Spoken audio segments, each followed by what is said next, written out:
Bismillahirrahmanirrahim. Assalamu alaikum. Peace be always with you. Welcome to Global Light Path. I am Arshad Mahmood from Toronto, Canada.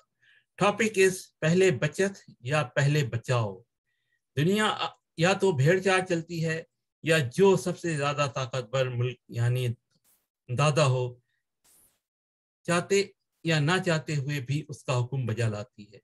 कभी तो 2 या 3 मुल्कों की ताकत मुतवाजिन होती है तो कभी पहले नंबर पर ताकतवर दादा की मिसाल ऐसे है जैसे हाथी, दूसरे और तीसरे नंबर वाले की मिसाल चूहे और बाकी तमाम मुल्कों की मिसाल ऐसे है जैसे चूटी. तो ऐसे में दिल खून के आंसू ना रोए तो क्या करे.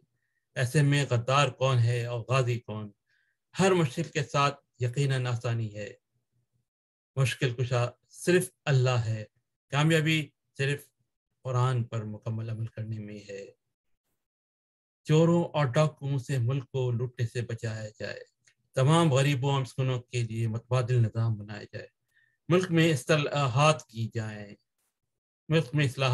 जाए.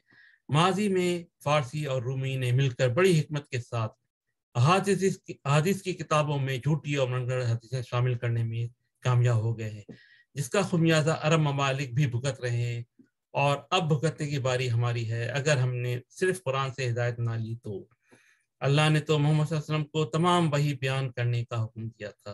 तमाम सियासत हुई 250 साल के बाद कदीम फारसियों ने रूमियों की मदद से मुसलमानों को कुरान से दूर करने के लिए लिखी थी.